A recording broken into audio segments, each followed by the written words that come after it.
Hi, it's Dr. Minkoff, LifeWorks Wellness Center. I want to talk to you about a really common problem, which is high blood pressure. So blood pressure is measured with a cuff.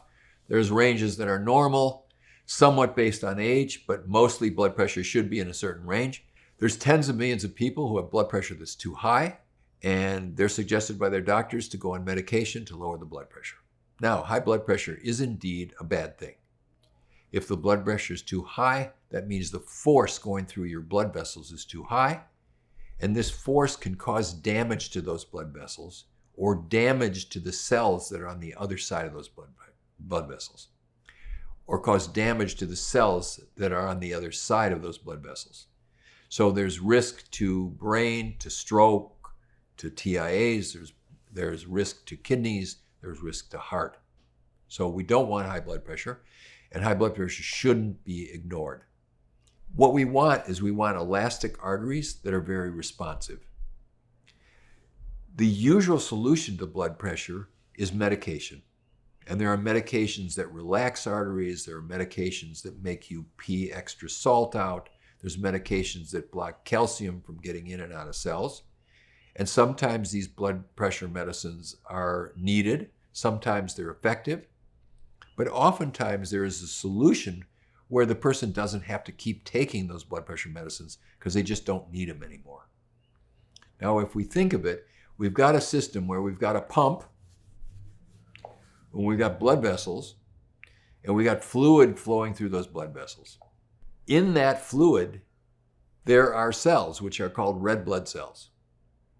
And red blood cells, if you measure the diameter, the distance across the red blood cell, it's about 7 microns, 7 millionths of a meter. The capillary bed is 4 microns. So you got to take something that's this big, and it's got to go through this big. Now, if we look at the profile in the membrane, the outer skin of the cell, of the red blood cell, it is supposed to have a balance in that outer skin of 4 parts omega-6 oils. These are the seed oils, the vegetable oils, to 1 part omega-3 oils, which are the fish oils. The average American diet is 24 to 1.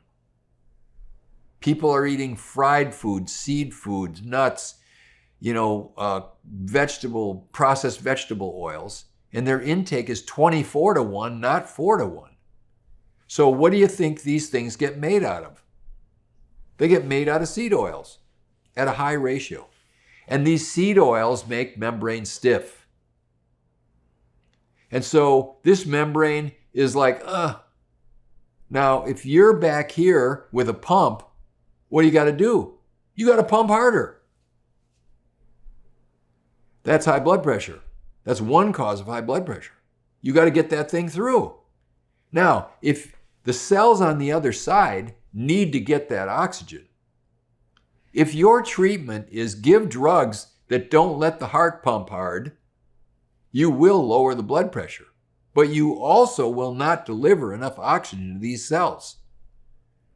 Now, these cells, when they don't get enough oxygen, what they do is they say, I need more oxygen. And they send a message back up to the brain that then goes back to the heart and says, pump, come on, pump.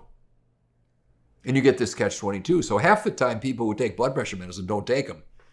Because in order to get the dose enough to get the blood pressure low, now they can't get an erection, or they get dizzy when they stand up, or they feel terrible. And it's like, I'm not going to do that. Because most people don't feel their high blood pressure. They don't have headaches.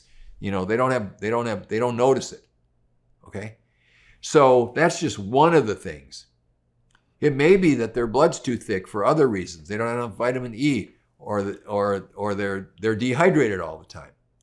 It may be that they have a total body low level of magnesium and potassium.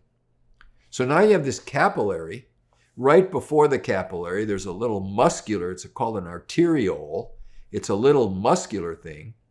And guess what muscles do if they don't have enough potassium and magnesium? They spasm. So you might have a normal, flexible red blood cell, but now this thing is spasmed, it's too small. That could cause high blood pressure. Okay? You might have deficiencies of other nutrients so that the cells are working correctly, like vitamin D. Vitamin D is a natural anti-hypertensive.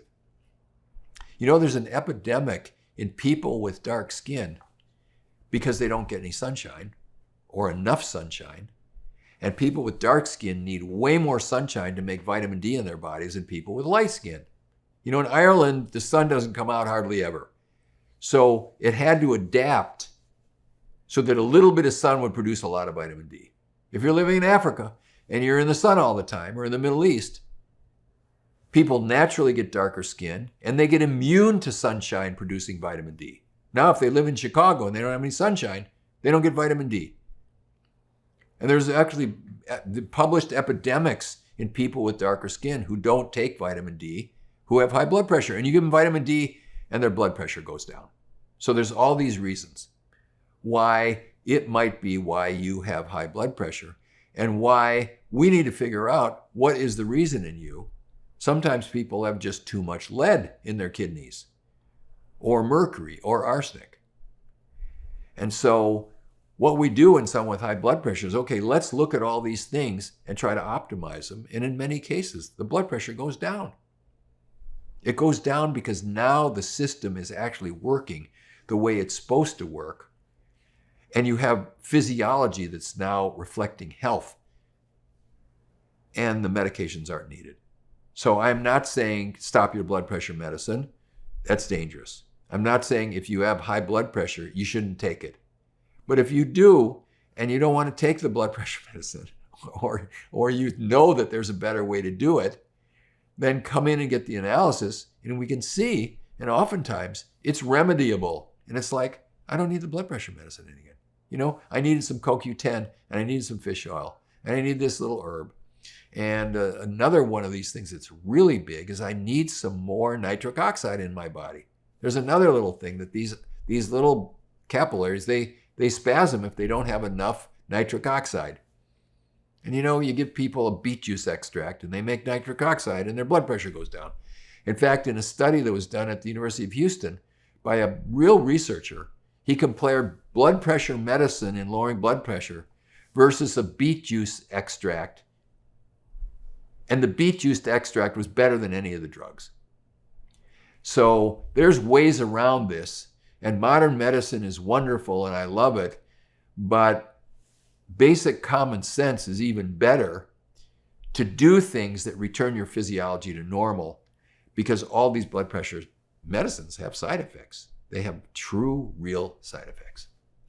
And like I said, half the people who get prescribed them don't even take them because they don't want to put up with the side effects, or they don't want to spend the money on the tablets. So this is blood pressure in a nutshell. Hope this helps.